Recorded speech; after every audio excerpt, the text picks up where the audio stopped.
Velkommen til Robinson Talkshow. Her ser vi sammen med jer tilbage på nogle af de store højdepunkter fra årets ekspedition. For mig at se, hver gang der er en, der skal ud, så den næste, det er altid Anders. Er du færdig? Tak. Du er den værste af alle, der har været med i Robinson nu. Luk røven. Ja, det er lige præcis korrekt. Der er foregået nogle ting. Hvorfor lader I ikke selv mig fortælle min historie? Du lytter ikke, synes jeg. Jeg synes ikke, du lytter. Vil du gerne ud? Det er jo det, der bliver sagt her. Shit, stop. Det rammer lige i hjertet. Thor, din Robinson-ekspedition, den stopper på noget anderledes vis. Simpelthen engang. Den sad ikke fast. Den sad hernede. Og blive smidt ud på 39. dagen. Lidt hårdt. Gjorde du noget, du ikke måtte med det slik? Ja eller nej? Nej. Jeg tror, der er nogen, der mener, jeg har delt ud af det slik. Du taber med vilje mod Anton. Ja. Og det står du ved?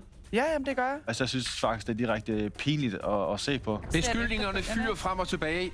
Lad os lige se det klip, som I snakker om. Det er ikke blevet vist på tv. Ej, shit, man. Og vi lægger hårdt ud med årets 3 finalister. Tanja, Anton og Line.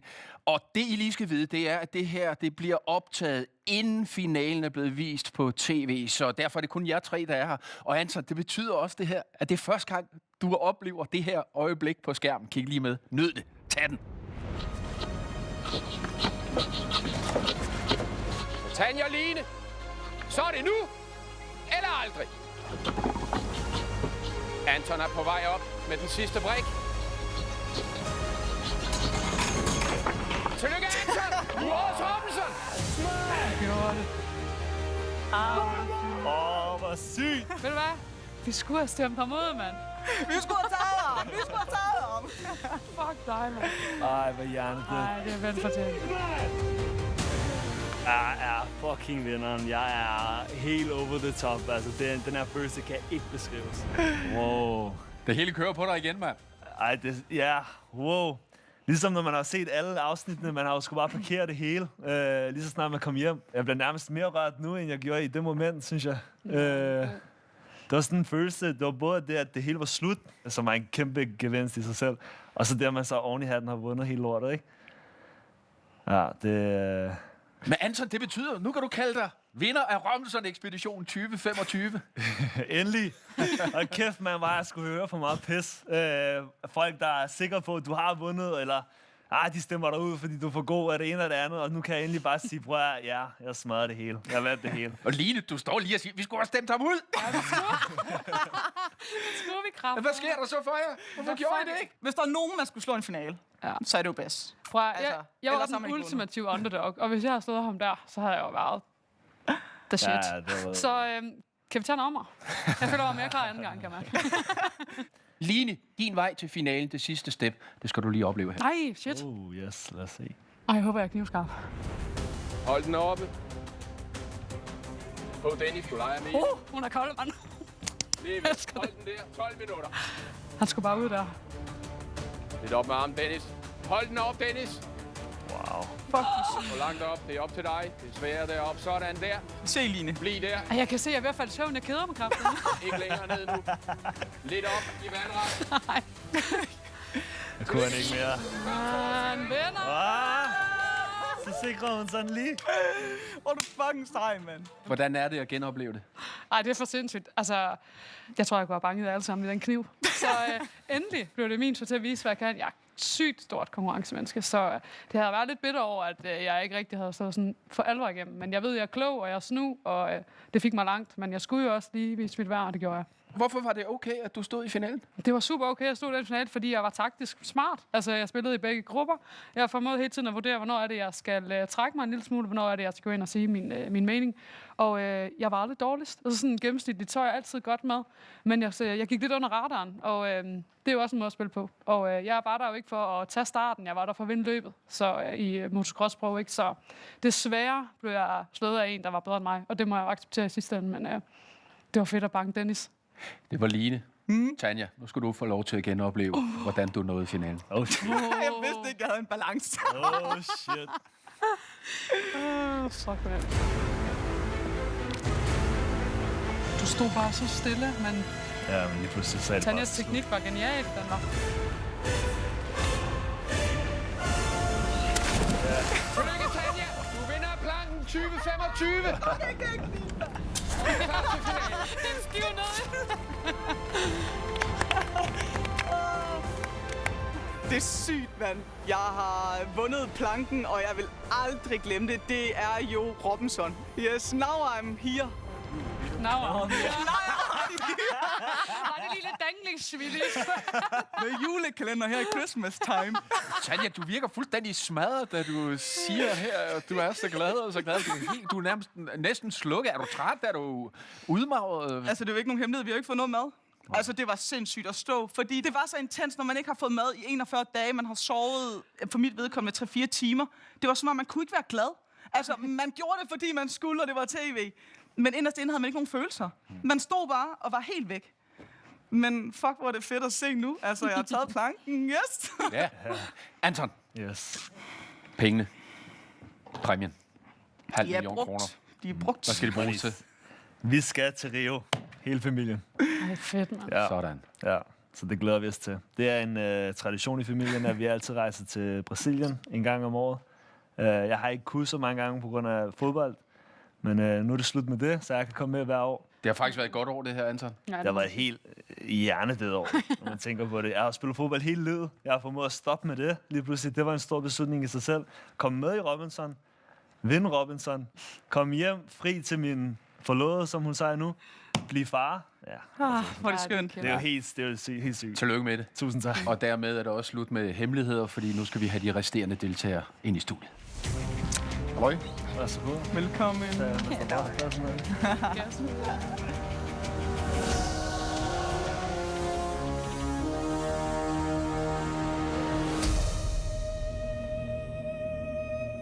Hvis der er én ting, man ikke kan regne med i årets ekspedition, så er det forudsigeligheden. Det fik årets deltagere også at mærke. Skal vi så få lavet de 10 par? Ja, synes jeg. Det gør I selv. Der er fri leg. 10 par. I har 5 minutter. Værsgo. Okay.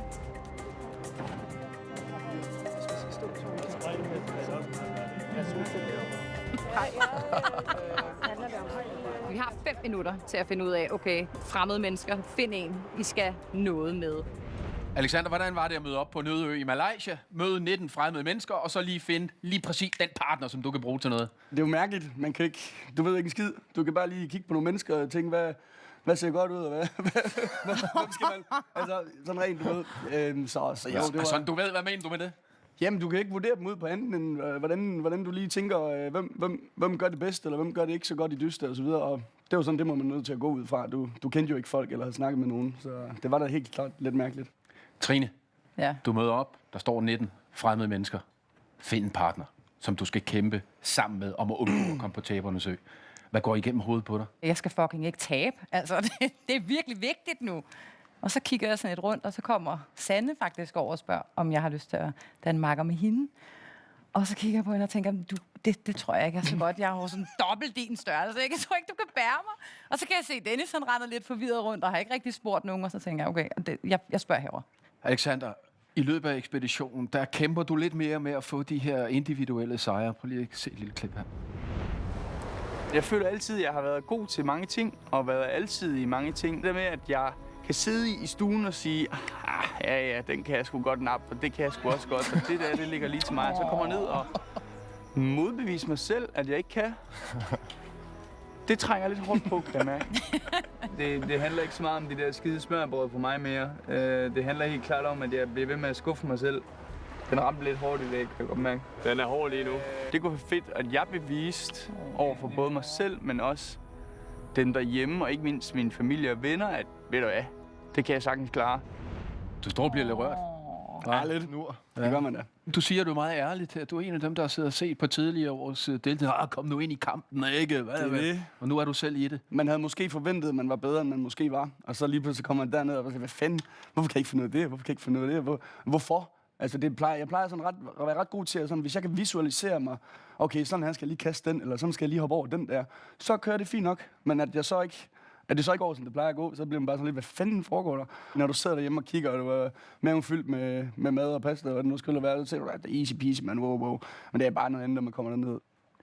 I vil meget gerne, ikke mindst dig, Andreas, have 2 hold til at blive 1 individuelt.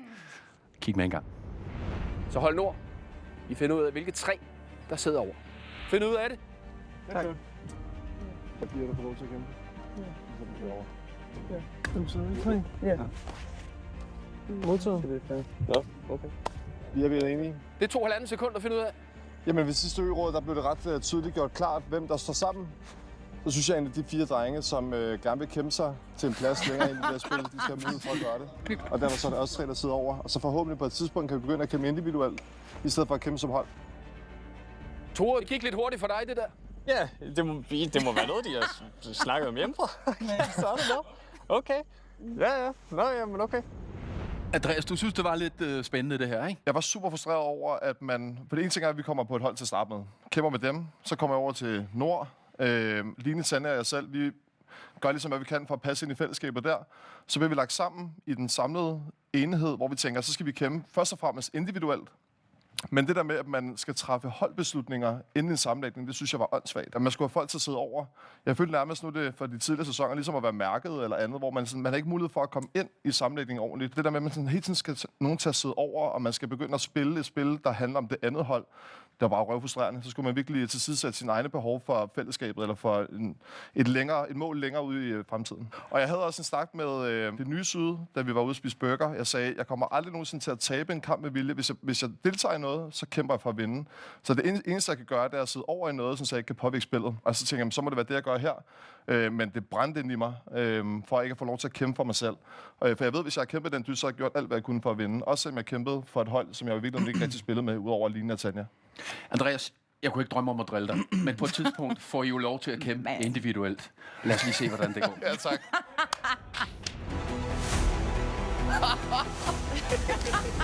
Andreas er ude af Robinson-ekspedition. Kæmpe koncentrationskoks. Ja, koncentrationskoks. Hvordan er det at se det nu? For første gang. Jeg kan jo grine af det nu. Jeg synes... jeg havde det hårdt de dage der. Som jeg oplevede, da du står på stranden efter at være røget ud på planken, der ligner du en mand, der er helt færdig. Yes. Sådan i 0 tilbage. Er det rigtigt opfattet? Det er rigtigt opfattet. Og det ikke fordi det kom bag på mig, men jeg tror, noget af det, man glemmer i stuerne, det er også bare...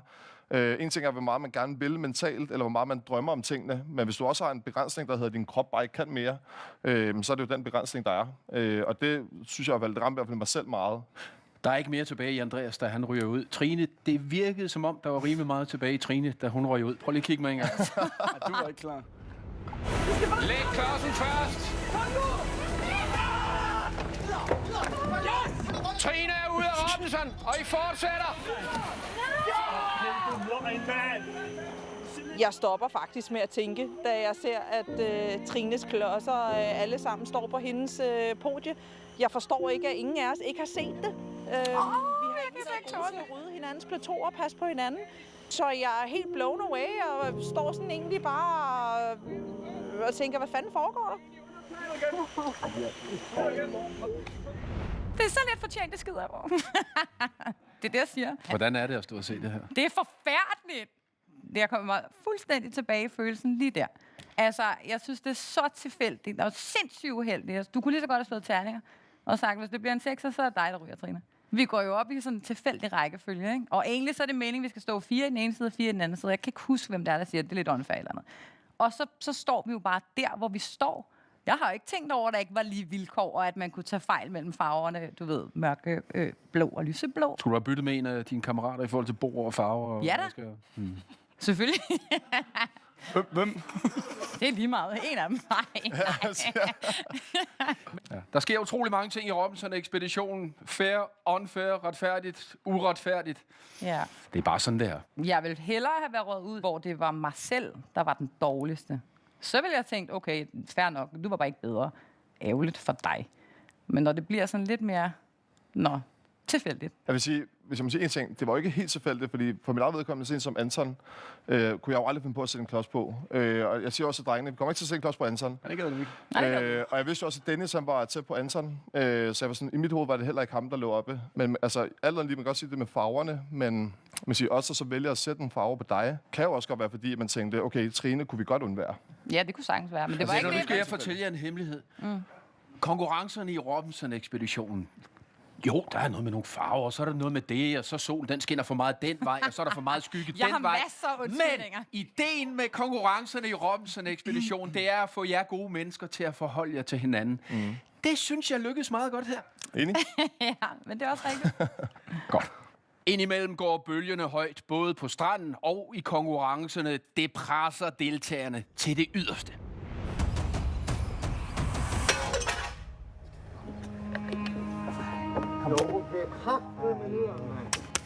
Det er, som det skal være. Fedt. Jeg smadrede den totalt. Jeg kan egentlig skide godt lide René. Men Anders, han... jeg er så glad for at smadre ham totalt i det her. Følelsen indeni... Jamen, jeg kan virkelig ikke beskrive det. Jeg kan simpelthen ikke få armene ned. Jeg er nødt til at danse. Jeg er simpelthen nødt til at danse. Alle, der ser Robinson-ekspeditionen, og dem er der mange af, de har bemærket, at I to ikke er pot og pande. Mildt sagt. Hvad handler det om? Ordet er frit. Vil du starte? Jeg synes, at du skal have lov til. Jeg tror, det er fordi, at vi på første dagen lidt, da vi alle sammen rammer dernede, sådan lidt har en samtale om, at nu hvor vi ved, at de her rammer her, de er her, så lad os være med at være nogle narrøve over for hinanden. Og da han så ligesom siger, at han på dag 1 har vidst, at han ville have Mathilde ude, og han siger virkelig nogle masser af andre ting. Hvad er det, han siger? Det synes jeg ikke, som har grund til at komme her. Det er jo ikke noget, der er med på tv, kan man sige. Men det farver mig nok, og jeg synes, at det blev meget personligt versus taktisk. Jeg er med på, at det er et spil. Han siger, at han ville have Mathilde ude på dag 1, og han kender typer som hende, og hun er sådan og sådan og sådan. Og det tager jeg afstand fra. Det gør jeg igennem hele ekspeditionen, at han så også er doven, og ikke rigtig laver de her ting her ude på ølivet og sådan nogle ting. Det er jo så bare med til at lægge ovenpå, tænker jeg. Er du færdig? Ja. Tak. Ja, vi er på dag 1, og jeg ser egentlig som Mathilde som en mulighed for, at jeg kan spille sammen. Jeg synes egentlig, hun er nice, også personligt til at starte med. Men ja, der går ikke særlig længe, så synes jeg selv, at jeg spotter en ting med Mathilde, som jeg ikke kan bruge videre i spillet, som jeg så forholder med Tore og Margot og René. Og de kan ikke helt se det, jeg siger til at starte med, men må lige efter noget tid mærke lidt efter, hvor vi så mødes, os 4, 5, og så blev vi egentlig enige om, at de kunne egentlig også godt mærke, at Mathilde ikke var en, vi gerne ville spille med, så derfor tog vi egentlig hurtigt en enighed om, at hun skulle smides ud. Altså, jeg bliver bare bevidst omkring, hvad det er for en type i gåsetegn Andersen er derinde, og det tager jeg bare afstand fra. Så for mig at se, der handler det ikke om ret meget andet end det. Han har udvist et karaktertræk, som jeg på ingen måde kan lide, og for mig at se, der er det motivationen til, at han skal ud. At det så udvikler sig, fordi at han også er lidt doven, og altså, så er der jo de andre ting, som jeg jo også udtrykker mig omkring, som der ligesom bliver lagt oveni, og det er bare det. Så for mig at se, hver gang der er en, der skal ud, så er den næste, det er altid Anders. Nu er der gået nogle måneder. Når I ser programmerne, episoderne, Anders, tænker du så tilbage, jamen det var også fordi, vi var presset, vi sultede, alt muligt andet, eller hvad tænker man? Hvordan reflekterer man over det her? Altså, når jeg har set programmet nu, så jeg synes ikke, jeg fremstår sådan fuldstændig vanvittigt. Jeg tænker bare, at der er måske nogle andre, der er lidt for kedelige til at stå frem og sige nogle ting. Jeg ved godt, når vi taber en kamp, så kan jeg godt reagere. Det gør jeg også normalt. Men jeg kan også sagtens være en god vinder og en god taber, og det synes jeg bare ikke, Irene, hun har været. Irene, forklar lige seerne. Når du sidder og ser det her med familie, med venner, hvad siger de til dig i forhold til din rolle, til din opførsel? Jeg er jo bare objektiv, men har du fået kommentarer? Jamen, jeg tog faktisk hjem til mine bedsteforældre, fordi jeg havde lovet min bedstefar hjemmefra, at jeg ville opføre mig ordentligt. Og det er jo ikke ligefrem ordentligt at stå der og danse hoverende, og jeg ved ikke hvad. Og normalvis ville jeg heller aldrig gøre det. Men det skal ud. Så jeg kigger på min bedstefar og spørger ham, hvad så? Hvad synes vi om det her? Har jeg været ordentlig? Og han kigger på mig og siger, ved du hvad, Irene? Jeg kan godt forstå det, så det er bare så fint. Anders, har du oplevet, når du sidder med familie, venner og ser det? Klapper de der på skuldrene og siger de, Anders. Jeg har da fået nogle kommentarer, og de har egentlig været okay fra min familie, som synes, at jeg har været god, og også været god til at rose folk, når de har vundet, så normalt vil jeg slet ikke rose folk, men jeg synes, jeg har været okay til at se begge veje. Thor, din Robinson-ekspedition, den stopper på noget anderledes vis. Simpelthen en gang. Yes! Altså, den her, den er også ved at gå i stykker, jo. Prøv at se. Nu er den gået i stykker. Jamen, den er gået i stykker. Det var i hvert fald ikke 2 meter. Det er løgn. Så I ikke, at den er gået i stykker? Har I det ikke på kamera? At den var gået op jo. I tror, at den der... Den sad ikke fast i. Den sad hernede. Ja, Thor, hold hovedet koldt og hænderne i ro. Du viste med Sheila, hvor I vinder dysten for Nord. Du viste det individuelt, da du får de 3 flasker til at stå. Det gør jeg. Og her, der holder du ikke hovedet koldt og hænderne i ro. Der er gået en time plus. Hvad er det, der sker for dig? Der sker det for mig, at jeg undervejs synes, at der er lidt, jeg har sådan lidt mærkelig følelse af, at der er et eller andet, der er lidt weird, at vi får ligesom fået at vide inden, at pladen den godt kan se skæv ud. Jeg husker, jeg stopper på et tidspunkt, så kigger jeg på den, så sådan, det ser pisse skævt ud, men vi får at vide, at selvom det ser skævt ud, så kunne den være, eller så var den ligesom lige, og så er jeg sådan, okay, og man fokuserer jo virkelig på de her, man løber rundt og tænker, skal man lige have den lidt længere frem, skal man til at placere dem i sådan et system, for det er bedre, eller hvad fanden gør jeg? Og så er man jo bare sindssygt presset, man kan jo nærmest allerede se, at jeg formår at blive sårbar for 3. gang, nærmest under den her. Det er jo bare sindssygt frustrerende. Jeg synes jo stadig, når jeg ser det her, at jeg synes, det er en alt for hård straf i forhold til andre ting, der er sket under den her ekspedition. Jeg synes, at det er okay at få en straf, fordi jeg synes, man skal stå inden for at lave noget så dumt, som jeg gjorde. At alle mine klodser, de skulle have været på det bagerste bord, eller whatever. Et eller andet, der gjorde det super svært, og det har jeg taget imod til hver en tid. Jeg synes, straffen stadig er for hård, når jeg ser det. Det synes jeg er helt fair, at du synes det. Og med al respekt, havde det været Diva i junglen, så det kunne godt være, at man havde lavet noget straf med nogle klodser nede på bagsiden. Det er Robinson-ekspeditionen, og du gør det der foran mig. Så straffen, den er selvfølgelig, du er færdig. Så det kan simpelthen ikke være anderledes. Det gør man simpelthen ikke foran mig, Thor. Som jeg siger til dig derude også, Thor, jeg havde jo faktisk al sympati med dig, og jeg tror, du efterfølgende også er blevet enig med dig selv om, at der er alt muligt andet, der er sket. Jeg tror, du var i tvivl om du vil kunne se, at det her bord, det ligger ovenpå det der sjov. Det ser man. Det er der ikke nogen, der er i tvivl om. Nej. Det er virkelig ærgerligt, virkelig uheldigt. Det sker flere gange i løbet af ekspeditionen. Man får hjælp, vi kommer ind og justerer, når vi kan, uden at genere de andre. Det gør du ikke. Du laver den der. Det betyder, jeg vil ikke være med mere. Jeg giver op. Det bestemmer man egentlig selv. Men jeg gider ikke se på det, og derfor smider jeg dig ud. Og det er ikke produktionen, der smider dig ud. Det er mig, der smider dig ud. For jeg gider ikke se på det. Det, der så sker, det er ligesom i VAR i fodbold. Så går produktionen ind og dømmer, ser på, om det, jeg nu har truffet som afgørelse, er det korrekte. Hvis de ikke havde syntes det, så havde man fundet ud af noget, de var i junglen, måske en løsning eller noget andet. Man vurderer, nej, det er korrekt, det jeg har gjort. Så det er derfor, nu har du fået, bare mellem du og jeg, forklaring. At blive smidt ud på 39. dagen. Lidt hårdt. Men, hvad fanden? Så har vi fået en masse gode jokes ud af det, og vi løber rundt ind i mange historier. Lidt hårdt, siger du, Thor. Hvad er det, man siger i Robinson-ekspeditionen? Det skal sgu være hårdt. Sådan, du får lov til at lukke gildet med det. Godt gået. Ja, der sker kontroversielle ting i Robinson-ekspeditionen. Det gjorde der også i årets ekspedition, når vi snakker Anton og Marco. Tak til jer 3 forløb. Kom herop, de her. Du lytter ikke med. Så, få dem til at lytte. Du lytter ikke med. Anton Marco, kig lige med en gang. Hvorfor siger du det ikke ud? Hvor skulle jeg vide fra? Jeg tænkte lidt, det var en selvfølge. Vi har lige kaldt hinanden ud. Du har kaldt os ud i går, og jeg påminder dig om, at jeg glæder mig til, at du smider os lige en efter en. Det er det, jeg siger der. Jeg siger ikke noget om, vi kommer til at tage den på det tidspunkt. Er det ikke at kalde en ud og sige, at jeg glæder mig til en dødskamp? Du siger til os i går, jeg smider jer ud en efter en. Lad mig at gentage tingene i til. Jamen, fordi du lytter ikke. Nej, jeg lytter. Jeg har kaldt jer ud. Jeg vil tage en efter en. Ja, tager du os ud en efter en i dag? Du tager os ikke ud. Det er en ubetydelig kamp. Er det at tage folk ud? Nej, det er det ikke. Godt. Så det handler om, det er, at hvis der kommer nogle dødskampe, noget med dødelig udfald, som vi endda også sidder og siger. Vi sidder endda og siger, vi glæder os til nogle dødskampe. Noget med dødelig udfald, noget hvor du har mulighed for at stå op på det, du selv har kaldt ud. Jeg har ikke kaldt dig ud. Du har kaldt mig ud, og jeg påminder dig om det i dag. Det er godt. Anton, hvordan var det at sidde og se det her med familie og venner? Det skulle ikke møde min far i hvert fald lige de næste dage efter det her. Jeg kunne huske, at jeg blev pisseirriteret igen. Vi har det jo fucking godt i dag. Ja. Men lige der kan jeg huske, at jeg blev faktisk rigtig irriteret. Men jeg må lige skrive til ham lige hurtigt. Hey, kun love. Only love. Stille og roligt. Marco, Anton havde sin far på sin side. Hvad med dig? Havde du hele den italienske familie på din side, da I sidder og ser det her? mafiaen? Jamen, der var nogle kontakter, der skrev om, der skulle ske noget, men jeg talte det hurtigt ned, ikke? Vi taler godt sammen i dag. Nej, det var så fint. Han skrev til mig, at det bliver lidt grum senere, når du skal se det, og så tænkte jeg, lige der var fandme, jeg var træt af det hele. Jeg var presset jo. Jeg var presset, og udover det, så formoder han lyttede, ikke? Så jeg var træt i hovedet, jo. Og, hvordan er det at stå her og så se tilbage på en sæson, hvor der sker de der ting? I har en kontrovers, I har snakket ude om det. Jeg synes, det er fedt. Altså, jeg synes, det er grinerende at se sådan nogle sekvenser.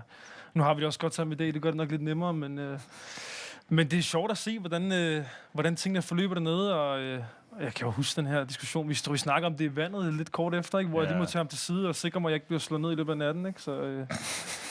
Så det gik hurtigt over, altså. Men det er sjovt at se. Anton, du kan også stå og grine af det. Hvorfor er det er så svært at være i, som vi oplever jer? Jamen, det er, fordi vi er pissepresset på alle fronter, og man går hinanden mere og mere på, og især det der med, jeg er lidt bitcher omkring, hvis der er nogen, der gerne vil have mig ud. Det kan jeg ikke have. Men jeg kan huske, med især Marco, det der irriterer mig så meget ved Marco, det var, at jeg kunne så godt med Marco. Altså, vi klingede jo sindssygt godt nede på øen, men han var sammen med nogle mennesker, som jeg selv ikke kunne med. Og jeg kunne ikke forstå, at han ikke kunne indse, hallo, du hører med mig, du skal ikke være derovre, fordi vi kunne så godt sammen. Og dermed til noget helt andet. En ting, som er konstant gennem ekspeditionen, det er savnet til dem derhjemme. Og hvis man vil høre nyt derhjemmefra, så skal man have fat i sit brev. Man sidder jo også og craver den kærlighed, som man har derhjemme, ikke? Altså, mine 3 børn, jeg lever under for dem, altså. Og jeg har ikke fået den kærlighed i så mange uger. Hold kæft, hvor det hårdt. Altså, virkelig.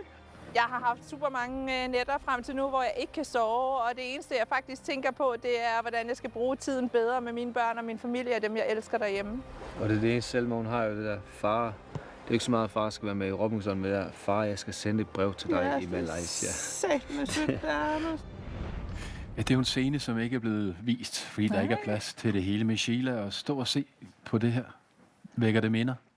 Jamen, jeg kunne godt mærke, der lige kom en lidt større klump i halsen, end jeg havde regnet med, lige at blive genforenet med de der følelser der. Jeg vil sige, jeg tror aldrig nogensinde, man til fulde vil kunne forstå, hvordan det er at blive konfronteret med sin kærlighed, hvis man ikke selv har stået dernede i præcis de vilkår, hvor du ikke har mulighed for at få et check-in til din kærlighed, hvor du hele tiden er presset, og folk er inde i dine intimisfære. Man har ikke mulighed for at lukke døren, og sådan, men det er et setup, som ingen forstår, medmindre man har været der. Anders, din datter, det der brev fra din datter, altså, hvordan kan det betyde så meget? Jamen, for det første, så betyder Selma jo alt for mig, og så havde vi også en aftale hjemmefra, at jeg skulle læse det her brev på den her smukke, tropisk ø, så det var jo noget, jeg havde glædet mig at sætte op til, og det sagde jeg egentlig også fra starten allerede til Marco og Sheila, at det var bare noget, jeg virkelig, virkelig gerne ville. Du når ikke at få dit brev i ekspeditionen, men det gør du, da du ryger ud. Kig med en gang. Vi håber, du har det godt, og du klarer dig godt, men vi savner dig meget. Nogle gange så meget, at vi håber, at du kommer hjem til os. Jeg er begyndt til fodbold. Og det er sjovt.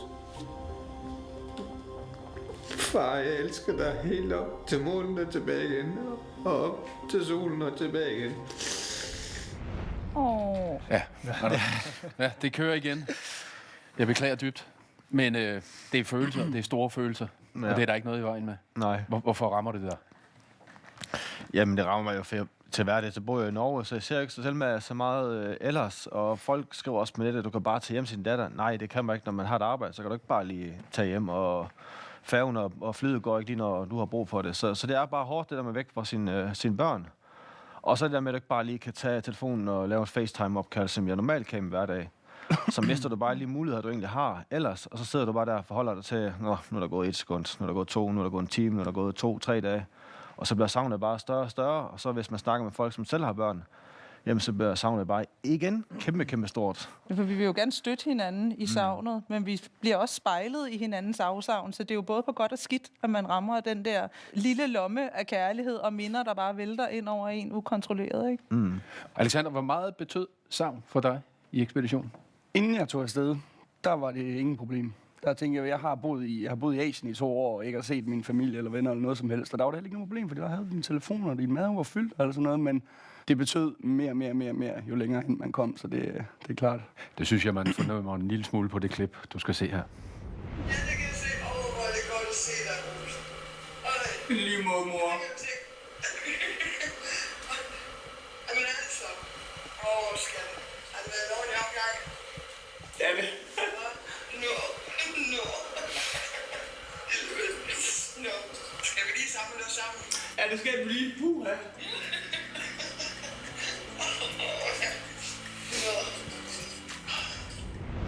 Du står med tårer i øjnene. Hvad er det, der rammer dig så hårdt her?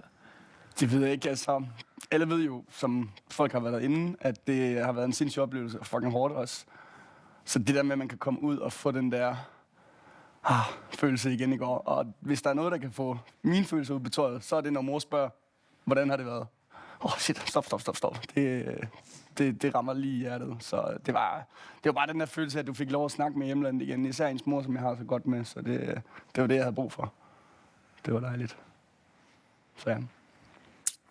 Anton, der var også noget derhjemme, der virkelig kørte rundt i hovedet på dig. Skal vi lige prøve at kigge tilbage på den situation? Hej, min skat. Jeg græder allerede. Først vil jeg lige fortælle dig, at vi alle har det godt, og at alt er, som det skal være.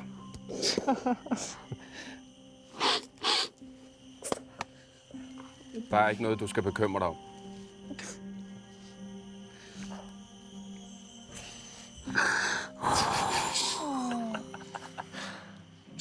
Skulle jeg have en hånd? Ja, så vil jeg hjælpe dig.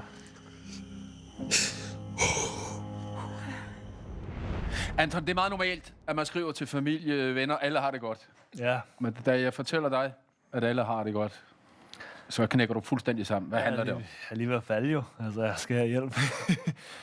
Jamen, det er fordi, at inden jeg tager afsted, der finder vi ud af, at min kæreste på det tidspunkt er gravid. Og det er jo en kæmpe nyhed. Og i den periode, jeg er afsted, der får hun det her 12-ugers tjek, som jeg kan forstå er et rimelig sådan... Det er et rimelig godt tjek at få at vide, at alt er godt. Og vi vil gerne ligesom holde det hemmeligt. Så hun skulle skrive til mig i det her brev. Hvis alle har det godt, hvis hun skriver, at alle har det godt, så ved jeg godt, det hele gik som det skulle. Alt er godt. Og der ramte det bare, godt. Det var meget vigtigt for mig også, derfor, at jeg fik det brev der. Hvordan går det med baby i dag? Det går så godt. Hun er 18 dage gammel i dag. Så helt ny. Skal vi ikke lige prøve at lige kigge en gang, hvordan det ser ud den dag i dag?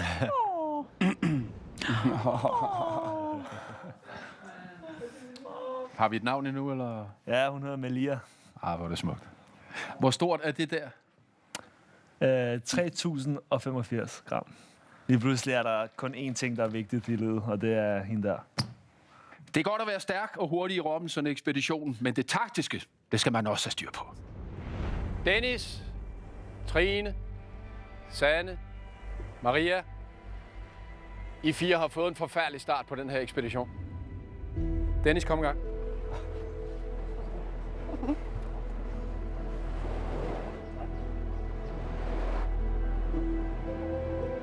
Lige når vi får udleveret den der grå bandana, der tænker jeg bare, fuck mand, vi sat totalt ud af spillet. I 4 tager ud på Tabernes Ø, og lad mig lige minde jer om.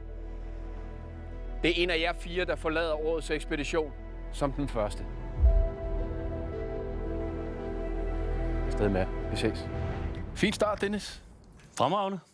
Jeg synes, det er ærgerligt, at vi bliver kastet ud i det her som den første dyst. Dem, der har fulgt med, kan man også sige, igennem ekspeditionen, så er måske de der stillestående dyster. Det er ikke lige der, jeg shiner i hvert fald, så det blev sådan her. Og så endte jeg med Trine, og hun skubbede mig ned af pinden, og så må vi jo tage en tur på øen.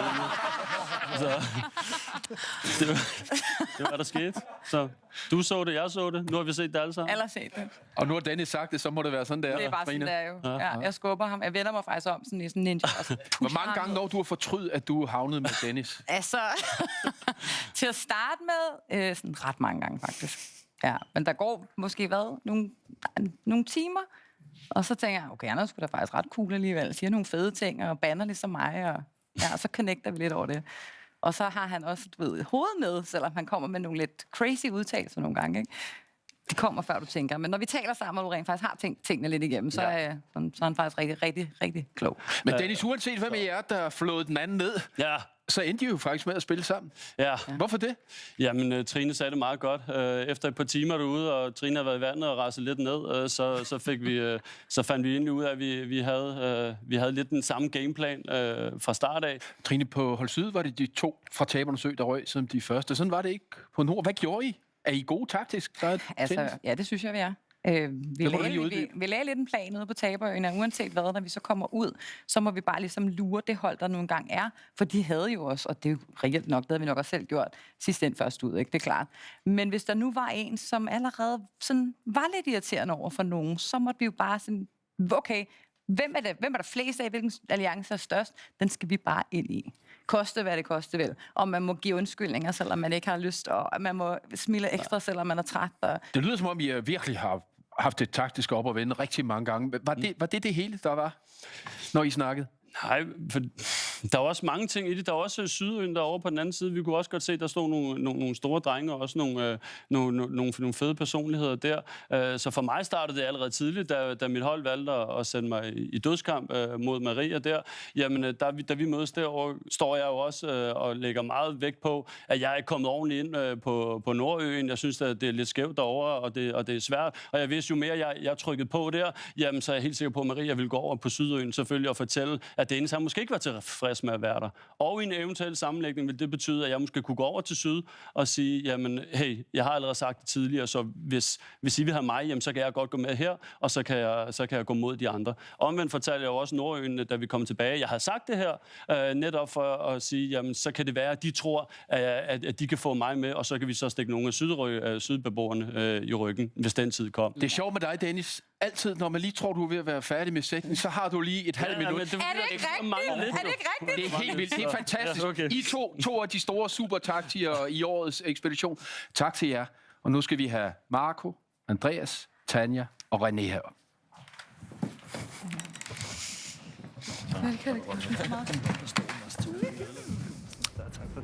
Vi er 5 drenge, der står sammen. Det er Anders, René, Alexander, Tore og jeg, der står. Det, der går igennem vores hoved omkring Dennis, det er, at vi godt kunne tænke os at have Dennis med på vores hold. Og vi godt kunne tænke os at snakke sammen med ham og høre, hvad han ligesom tænker, tak. Altså, du er vokset lidt på os, må vi godt nok sige. Så hvis det er, at vi kan gøre godt for det, vil jeg næsten sige, så vil vi rigtig gerne hive dig med ind. Men det kræver selvfølgelig også, at du synes, det er fedt, eller du overvejer at være indstillet på det. Det vil være sindssygt åndssvagt at stå og sige, det gider jeg fandme ikke, men nu er det også drenge, jeg selv har det fint med og har det godt med, så det giver meget god mening. Altså, man skal holde tungen lige i munden, når man taler taktik i årets ekspedition. Marco, inden sammenlægning, Hold Nord. Hvem var det, der var alliance med dig? Jamen, sammen med mig, der var det Tore og Alex, René og Anders. Det var også 5, der ligesom stod sammen. Og Andreas inden sammenlægning? Der var det Tanja, Bas, Katrine, Henrik og mig selv.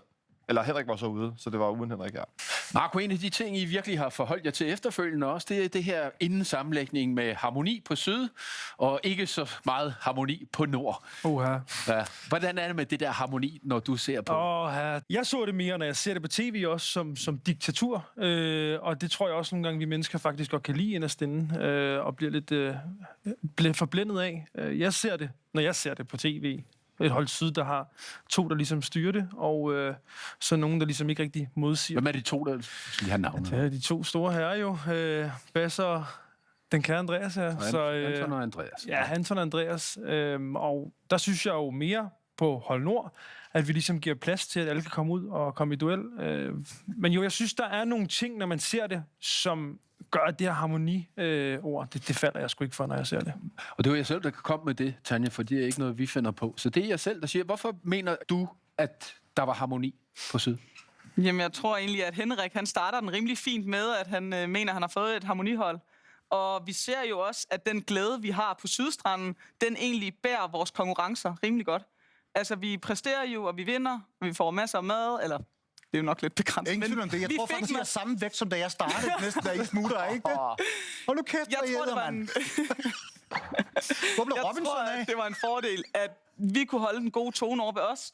Og så blev vi ikke udsat for noget, der gjorde, at vi skulle kaste hinanden under bussen. Har han ret i, at det var Andreas og Anton, der styrede det? Det synes jeg egentlig ikke. Jeg ved godt, at gutterne de var gode til at tage dyster og gerne ville sikre. Jeg tror også, der var noget i dem, der var sådan, hvis vi styrer det, så er det også, der ligesom, så har vi kontrollen over, hvad der foregår.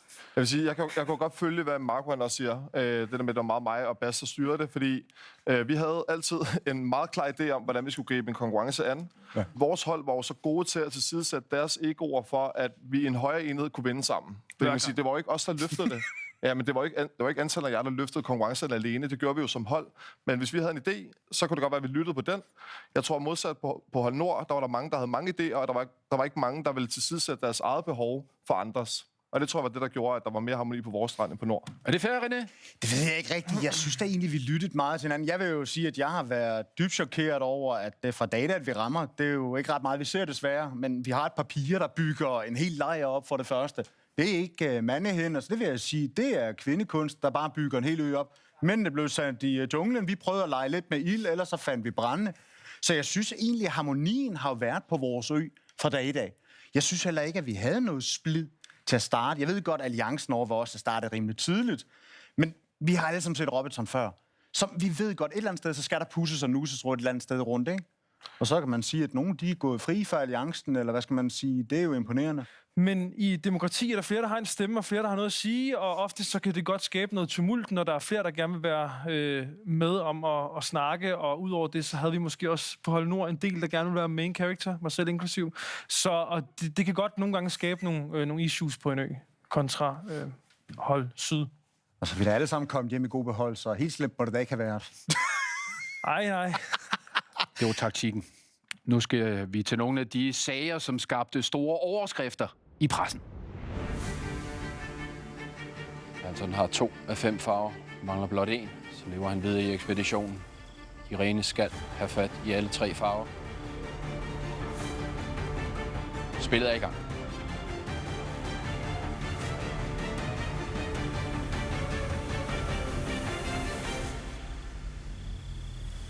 Blå. Tillykke, Anton. Du overlever. Irene, du er ude af Robinson. Irene, det her fik pressen meget ud af. Ja. Hvorvidt du taber med vilje mod Anton. Ja. Og du har egentlig sagt, at det gjorde du. Ja. Og det står du ved. Ja, jamen, det gør jeg. Hvad vil du sige til de tusinder af mennesker, der gerne vil med i Robinson-ekspeditionen, som sidder og ser dig, der siger, nu er det de forkerte, der er røget ud, og jeg vil ikke kæmpe mod den og den, så nu taber jeg med. Jeg kan da godt forstå, at man bliver provokeret, og man kan blive bitter og alle de her ting og sager, men når jeg nu kigger på mig selv og mine holdkammerater her, og jeg kigger på det fysiske aspekt af det, på det her tidspunkt her, der er jeg ved at være rimelig tynd. Jeg er kollapset en gang, kan godt mærke, at jeg ikke er super i hverken min fysik eller mit mentale tilstand, for den sags skyld. Så jeg tager og kigger op og ned af dem, og så kigger jeg op og ned af mig selv, og så er jeg bare sådan lidt, okay, ud af os 5, der er tilbage her, så er chancerne for, at jeg vinder en finale nok ikke særlig stor. Man kan jo sige, at vi kæmpede jo alligevel individuelt, så hun er faktisk den bedste holdspiller af alle lige der. Vi er jo teknisk set stadig et hold lige der. Hold kæft, mand. Altså, jeg synes faktisk, det er direkte pinligt at se på.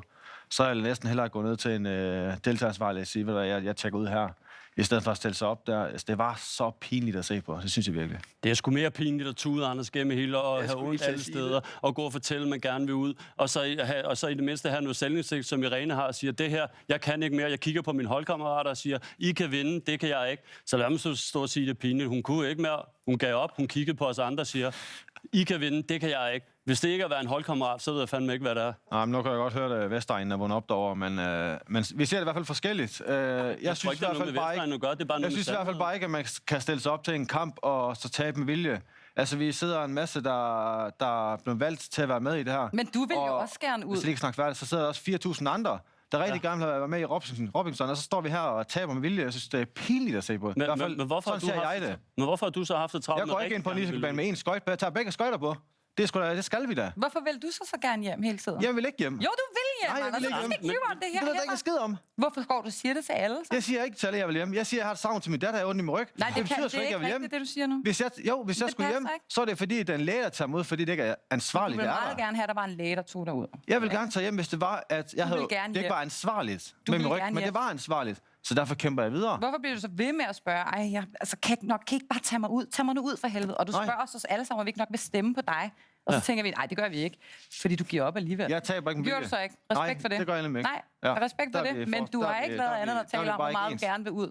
Der er vi bare ikke ens. Du siger, du ikke vil hjem, men da Marco ryger, kigger du over på Marco og spørger, om I kan bytte plads i øgerådet, og du får at vide af Jakob, det kan du ikke. Det må man ikke, da Jakob, der laver reglerne. I og med, at jeg er skadet og har ondt i ryggen, så er det her taktisk, at han har en meget bedre relation med alle andre, end jeg har, og jeg er halvskadet. Så derfor spørger jeg Marco, om han vil fortsætte, så har vi større chance for at vinde pengene og dele dem længere. Men du var jo ikke skadet. Du har jo sagt... Beskyldningerne fyrer frem og tilbage. Lad os lige se det klip, som I snakker om. Det er ikke blevet vist på tv. Ej, shit. Anders, hvad er det, du sidder og prøver at kommunikere med Marco? Jeg spørger egentlig Marco, om han har lyst til at bytte plads med mig, fordi som Marco godt ved, og de fleste også godt ved, så har jeg en irriterende skade i ryggen, som nu har drillet mig i rigtig, rigtig mange dage. Og når jeg dyster, så er jeg måske kun på 45%. Og Marco ved godt, at hvis han skulle stå i den her situation, så vil jeg spørge ham, om vi skulle bytte plads. Så det er egentlig bare op til ham. Ja, det må du gerne spørge ham om, men det er ikke op til ham. Det er op til mig. Han har fået 7 stemmer, og han er ude af Robinson-ekspeditionen. Ja, Anders, det kunne man jo også have vist i programmet. Der er ikke plads til det hele, fordi der er så meget guld. Men hvad tænker du, når du ser det nu? Jeg husker det som i går. Men ja, det var som jeg havde sagt til Marco, hvis det ville ske, at han røg ud, så ville jeg gerne gå ud i stedet for ham, så er der større chance for, at vi to vil vinde og kunne dele pengene. Ligesom alle andre har taktik, så er det også en del af vores taktik, at det var det, vi kunne prøve at gøre. Det havde vi så ikke lov til at gøre. Så derfor kæmper jeg videre og ikke taber med vilje. Men der var flere lækkerier til pressen. Kig med en gang. Så er vi nødt til lige at ytre noget utilfredshed, fordi vi ved, at der sidder 3 gutter over på det andet hold og har fortalt vidt og bredt om, at de har fået nok. De er færdige med Robinson. Deres mål er noget. De har fået det ud af det, de vil. De vil tage den næste dødskamp. De vil gerne ud. Det sagde jeg så er der fucking 5 her, som ikke vil ud. Der er 3 nordboere, som der har udtrykt, at de ønsker en billet hjem. Altså Tore, han har udtrykt, det vil absolut ikke gøre ham noget. Marco, han har også udtrykt det. Og Anders, han har også udtrykt, det vil gøre ham noget. Så jeg er bare mega ked af det, hvor jeg taber den her, altså. Marco, hvad synes du? Jeg tror, det, der provokerer mig allermest ved det her, det er, at der er andre, der prøver at fortælle min historie. Det er det, jeg synes, jeg har prøvet. Det er svært, at man så ser det her, man ser, hvordan nogen kan snakke om andre mennesker, og hvorfor folk ikke bruger tid og energi på at fortælle deres egen historie. Jeg har ikke svinet nogensinde, jeg har siddet dernede i synk, eller jeg har måske lavet noget sjov, eller ballade, eller en eller den dur, men jeg har ikke været ondsindet med nogen. Jeg har ikke kaldt nogen barnlige eller patetiske. Jeg har kaldt deres spillestil barnlig eller patetisk. Og der er stor forskel. Og når vi så også kommer ind på det her, så synes jeg bare, at der er rigtig meget en tendens til, at man gerne vil sige, jamen Marco gør det her på grund af det her, i stedet for bare at lade Marco selv fortælle, hvorfor han gør det. Og det tror jeg, det er det, jeg gerne vil råbe op for her. Det er det, der pisser mig allermest af, når jeg sidder og ser programmet herhjemme. Det er, at der er nogen, der sidder og prøver at fortælle min historie om, hvad jeg har lavet dernede, i stedet for bare at lade mig fortælle den. Hvorfor fortæller folk ikke deres egen historie? Hvorfor holder folk ikke bolden på egen banehalvdel? Det er det, der pisser mig allermest af, det her. Vil du gerne ud? Det er jo det, der bliver sagt her i klippet. Der er blevet snakket flere gange undervejs om, at man selvfølgelig var træt af det, og jeg har da sagt flere gange, at jeg kunne tænke mig at komme ud på hotel, det var da luksus. Men altså, som Anders også siger, når Anders står i en duel, så er han der, så kæmper han 100%, og det samme gør jeg. Og sådan er det, og så er der undervejs, man siger nogle ting, og sådan er det. Det tror jeg alle, som jeg også siger, har sagt på et eller andet tidspunkt. Det er en underlig måde, vi retorisk er på, opføres på, og generelt set også i et samfund. Lad nu bare folk selv snakke. Dennis, du sidder og ryster på hovedet derovre. Ja. Jamen, jeg er meget enig. Marco siger, jeg kan bare ikke se, hvorfor så ikke bare stå ved det, man siger, man har sagt dernede. Vi sidder her jo nu jo. Når man har gået og sagt, som man har sagt, hvorfor så ikke bare sige det, når nu vi står her? Fordi jeg fortæller min egen historie herinde. Det er det, jeg kan forstå. Drenge, jeg vil også sige, at jeg var sammen med drengene, og det var en snak, der gik rundt om allerede på Nordøen. Vi skal nå sammenlægningen, og når vi når sammenlægningen, så ved man kommer ud på hotellet, og så kan vi have en ferie, og så kan vi hygge os derude. Det var lige her har vi problemet. Nu har Dennis haft rigeligt tale, så jeg forstår godt din pointe, Dennis. Nej, jeg forstår godt pointen. Dennis, det er fint. Dennis, jeg forstår godt din pointe. Hvis du lige ved en gang, for det giver vild gas. Du lytter ikke, synes jeg. Nej, det er lige præcis det der. Jeg lytter nemlig lige præcis. Og det Dennis prøver at gøre her igen, det er, han igen prøver at fortælle min historie. Hvorfor lader han ikke bare mig snakke om det? Hvis det er noget, jeg har lyst til at snakke om eller fortælle, men lige nu der fortæller han en historie, som gør, at befolkningen derude, og os, der sidder her, får en anden opfattelse, den jeg sidder med. Prøv lige at lytte en gang. I lytter ikke? Og det er lige præcis her, hvor den er. Vi har bare ikke fået din historie nu, Marco, fordi du er nødt til at fortælle din historie. Lige præcis, fordi nu skal jeg forsvare min historie. Jeg er dernede for at fortælle min historie undervejs. Og når så andre går ud og prøver at fortælle min historie, så skal jeg gå ind og forsvare min egen historie. Det giver ikke nogen mening. Så jeg kan ikke se, vi kan ikke have et velfungerende samfund og en velfungerende måde at kommunikere og retorisk fungere ordentligt på, når vi gør det på den måde. Det var meget fint og smuk tale, men altså spørgsmålet er, vil du gerne ud? Okay. På pågældende tidspunkt har jeg sagt flere gange undervejs, at jeg var træt af det, og at jeg synes, der var nogle ting, der foregik, der var forkert. Og ja, jeg var pisse irriteret over nogle ting, og jeg har sagt flere gange også, jeg kunne godt se mig selv på det hotel. Det er én ting. En anden ting er at sige det. En anden ting er, at man vil gøre det. Når jeg var ude i kampe, så kæmpede jeg 100%. Det er din historie, og nu har du fortalt. Tak. Og Dennis, du ryster på hovedet, eller hvad du gør? Hvorfor røg du så hjem for Anders? Hvorfor røg jeg hjem for Anders? Ja. Men se igen, nu prøver Dennis at fortælle min historie. Det er en længere historie, end den Dennis bare vil gøre det til. Hvorfor kom du hjem for Anders? Ja, det er lige præcis korrekt. Der er foregået nogle ting på det tidspunkt, men lige nu, der tager Dennis min historie, som jeg har tænkt mig at gå ud og fortælle på et andet tidspunkt. Og det handler om, du ikke tager ansvar. Nej, det gør det nemlig lige præcis ikke. Sheila, det gør det nemlig lige præcis ikke. Lige nu, der tager I fat i noget, som jeg har kæmpet for lang tid, jeg gerne vil ud og fortælle på en ordentlig måde. Og det gør I lige nu, der I tager min historie og tvinger mig til at fortælle den på et halvt minut. Det giver ikke nogen mening. Hvorfor lader I ikke selv mig fortælle min historie? Det er lige præcis her, vi har problemet, på den måde, det fungerer på. Jamen, det er korrekt. Det er korrekt. Og igen er der nogen, der prøver at tage min historie og fortælle den, eller tvinge mig til at fortælle den på et bestemt tidspunkt, og det kommer ikke til at ske. Det er lige præcis her, vi har det fejl. Og det er ikke kun her, det er i samfundet generelt, det er en fejl. Og det er ikke okay at opføre sig sådan over for andre mennesker. Jeg har ikke brugt noget tid på at fortælle deres historie, eller hvad de har gjort, hvad de har sagt, hvorfor de har ageret, som de har, eller hvorfor de har handlet, som de har, eller hvad de har sagt undervejs, eller hvad de godt kunne tænke sig det ene eller det tredje. Lad os prøve at holde det til kernen, Marco. Se med her. Dennis og Line, sidste bid. For det her, det er slut. Kan I have det godt? Line, stil den fra dig. Afsted med jer. Og det, du taber ud af munden, Line, det bliver her. Afsted med jer. Charmerende. Hos flagene. Tanja. God timing. Endnu en skøn historie i pressen. Line. Ja, det var fedt op. Gjorde du noget, du ikke måtte med det slik? Nej. Ja eller nej? Nej. Hvad er det, der sker, da du går ud med det slik der? Du har mødt mig. Altså, vi har en god connection også to, ikke? Det må du gerne synes. Ja, okay så. Jamen, okay så. Det kunne jeg aldrig finde på. Jeg er det eneste barn. Hvor kommer det så fra? Men jeg tror, der er nogen, der mener, jeg har delt ud af det slik. Mm-hmm.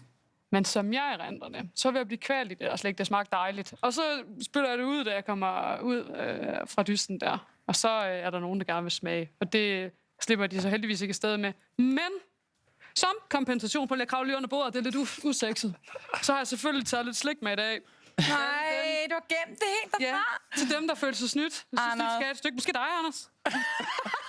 Nej, der er rød hund. Der er nemlig, og der er en flagermus til Dennis. Hey! Det kan han også. Jeg får så lyst til at dele ud. Det er fucking nice. Og jeg elsker bare slik. Havde du alt det der inde i munden, Line? Mindst 5 stykker. Men i dag skal jeg nok opføre mig lidt. Trine, hvordan oplever du det? Jamen altså, det er rigtigt. Hun tykker alt, hvad hun kan, og hun gør en ihærdig indsats for at få det der slik ned i maven, inden at vi ligesom sådan forlader dig. Det lykkes ikke. Så hun sådan spytter lidt ud i sin hånd. Og så går jeg for eksempel over til hende, sådan her, lidt i en sjov, og så får jeg en rigtig lækker våd. Hvad fanden var det egentlig? Det var en rød flagermus, og så er jeg Anders der med det samme. Og så kommer produktionen med det samme, og det må man ikke. Så jeg fik det aldrig. Men jeg gik og slikkede lidt på min hånd, så jeg var jo totalt i overskud til de kommende konkurrencer. Det var derfor, jeg klarede det så godt, jo. Ikke?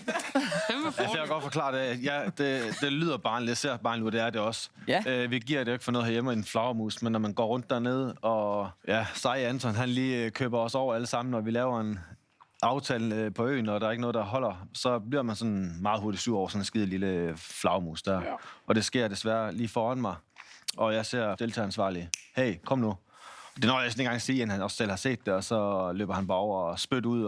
Nej, jeg nåede ikke engang, inden han så det røg i skraldespanden, og mere skete egentlig ikke ved det, men det var selvfølgelig hårdt for mig personligt at se, som ikke fik en skid i det der, på den aktion der. Så. Men jeg er et englebarn. Jeg deler simpelthen ikke med slik. Og det ved I.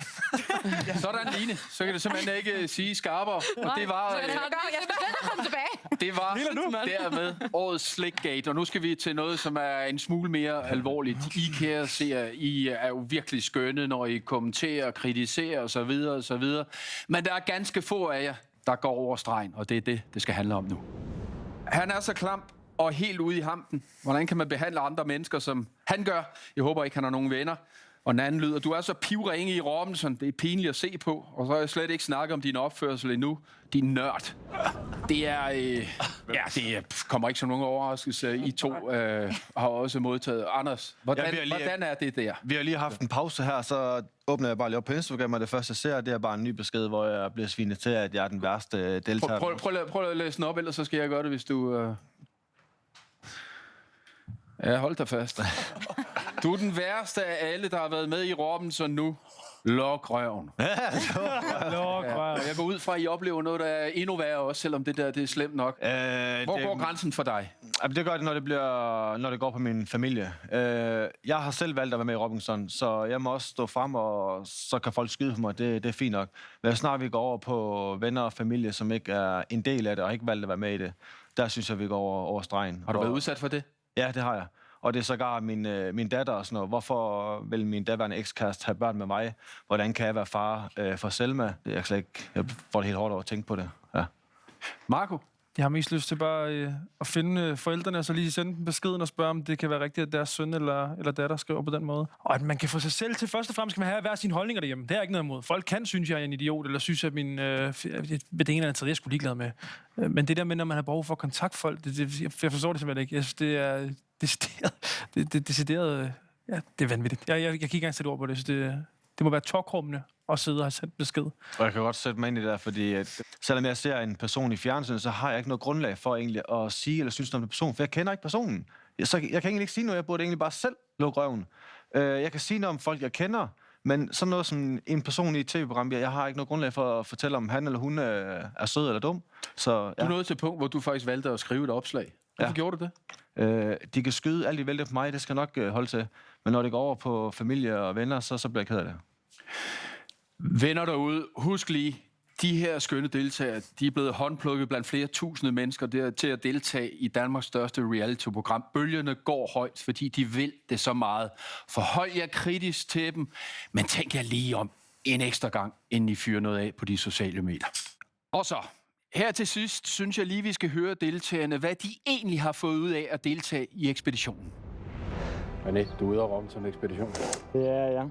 Hvem står du og tænker på nu? Jamen altså, det er da klart, at jeg har da min søn Vincent i tankerne i dag, da han fylder 1 år. Og så har jeg fået reflekteret over, om der er noget, jeg egentlig mangler. De nætter, hvor vi har siddet. Og jeg er egentlig kommet frem til, at jeg er en person, der har alle i hele verden. Udover et enkelt ja fra hende derhjemme. Så om jeg ikke skal få taget mig lidt sammen nu her, når jeg vender hjem. Og så er der ikke nogen vej udenom. Jeg er nødt til at opfylde det sidste. For hun har gjort alt for mig. Ja. Men hvad sagde hun? Jamen, jeg var heldig. Der blev sagt ja. Altså, bare ved at stå og se det der, så får jeg lige så sved i håndflader, som da jeg skulle ud og spørge hende af. Så jo, den kunne jeg godt lige... Jeg blev helt nervøs. Jeg kunne se mig selv gå hen og bruge den igen. Og hun har sagt ja. Hun har sagt ja. Ja. Men det er jo også vildt, at du står der og siger det.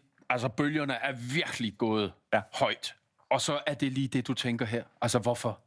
Jamen, det er jo faktisk sjovt, fordi jeg blev spurgt af også, da jeg kom hjem, om det var noget, jeg sådan havde planlagt, jeg egentlig ville sige. Et par nætter op inden til, der har jeg faktisk haft en snak med Tore. Hele natten faktisk, hvor jeg har sagt til ham, jeg har spekuleret over det her. Altså, jeg sidder nede i Robinson. Jeg har oplevet så mange ting. Jeg føler, at jeg skal fri til Stine. Og så sad jeg egentlig bare og snakket med Tore, og så egentlig bare der, jamen, jeg sad jo og siger de rigtige ting, og Tore, nu har du forstået det. Og så røg det bare ud. Han var ude i et. Terapitore. Ja, terapitore. Ja. Lad os få det ud her også, ud på skærmen. Lad os få det op på skærmen. Lad os se, hvordan. Ja, så. Nej, det er smukt. René, hvorfor er det i Robinson-ekspeditionen, at du finder ud af, at du vil fri til din kone? Robinson har bare altid været en drøm, som har stået standby i de her 6,5 år, hvor jeg har været udlands. Jeg har kunnet tage hen, hvor i verden jeg ville. Jeg har aldrig følt, at jeg ligesom har været stavnsbunden. Og lige pludselig så står jeg i mit største eventyr, hvor hun har faktisk sendt mig afsted. Og der går det ligesom op for mig, jamen, hvis hun virkelig vil give mig det, som jeg mener, jeg mangler, så vil jeg give alt, hvad jeg er. Og så får hun det, hun gerne vil have. Og det var jo så heldigt, det var det, hun ville have. Du vandt ikke Robinson-ekspedition, men du vandt mange andre ting i 2025, ikke? For det stopper jo ikke bare med frieriet her, vel? Det starter der, ja. Du kan fortælle. Jamen altså, vi skal jo have en tredje dreng, 25. maj næste år. Let's go.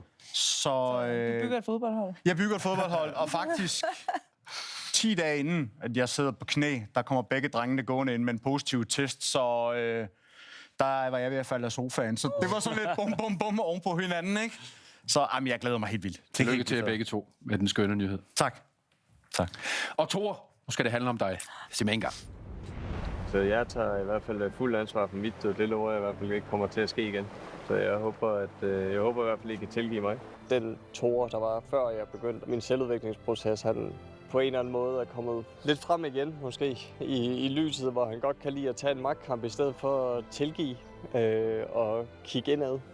Det skulle jeg have gjort i det her tilfælde her, og det fortryder jeg.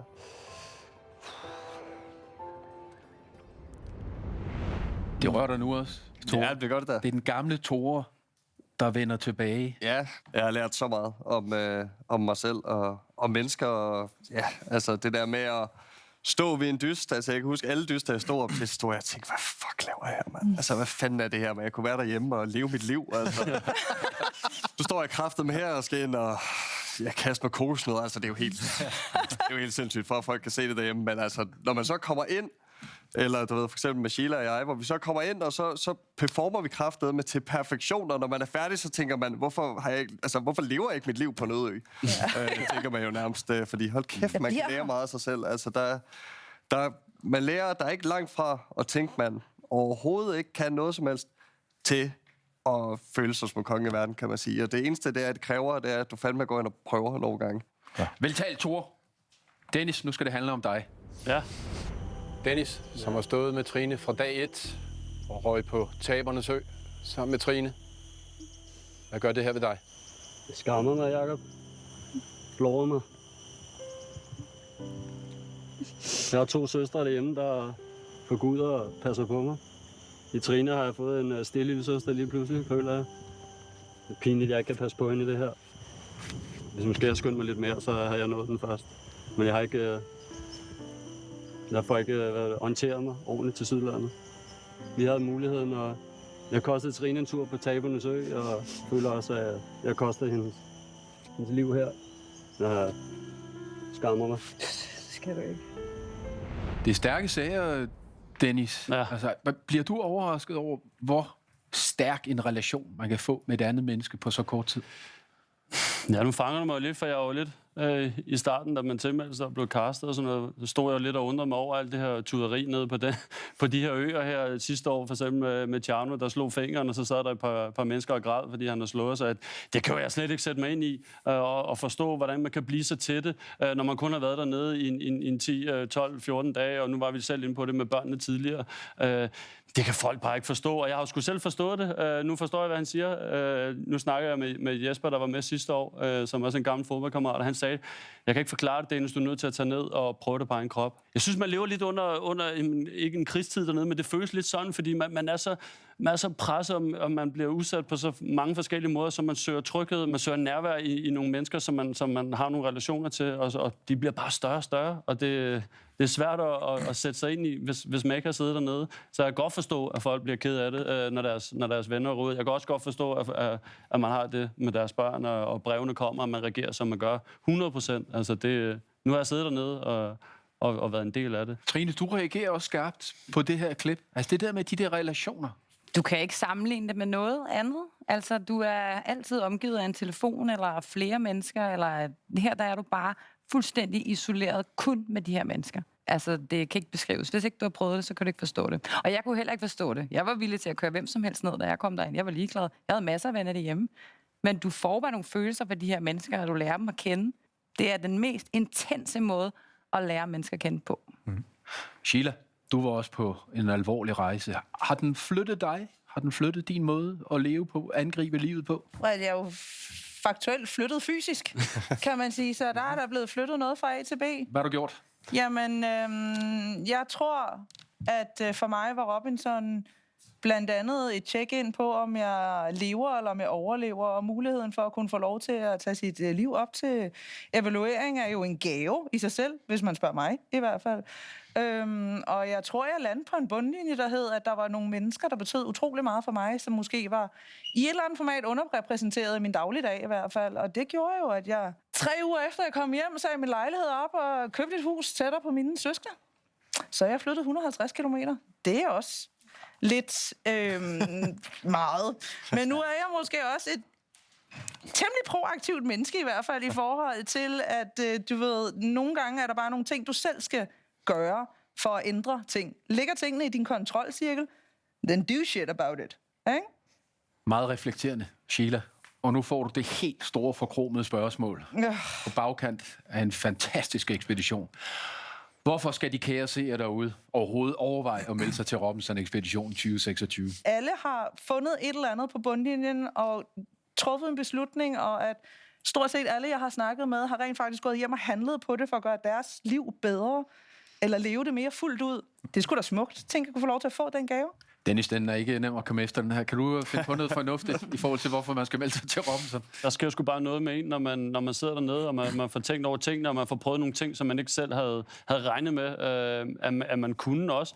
Det der med, når man kommer afsted om morgenen, ikke har fået spise morgenmad, og man sidder kl. 14 og tænker, jeg er godt nok sulten. Ikke? Det kan du ikke gøre noget ved. Det findes bare ikke, og du finder bare ud af, at din krop kan bare så meget mere, dit mindset kan så meget mere, du kan så meget mere, end hvad man selv lige regner med, når man kommer derned. Så det synes jeg jo er en fed oplevelse, som man kan tage med hjem. Det er nogle skarpe deltagere, jeg har haft med i årets ekspedition. Anton, hvorfor skal man melde sig? Der bliver sat nogle rammer op og skabt nogle rammer, som man ikke selv kan. Så du kan ikke selv skabe det her på nogen måde. Det er den ultimative test, så derfor så... Jeg kunne ikke se, hvorfor man ikke skulle til med sig. Lad det blive ved det. Jeg kan simpelthen ikke sige det bedre selv. Det var Robinson Talk Show. Tusind tak, fordi I kiggede med. Vi ses jo nok i Robinson Ekspeditionen 2026. Vil du være med? Har du det, der skal til? Så meld dig nu. Vi ses. Måske. Let's go. Det gør vi. Det var det. Yes. Let's go, let's go.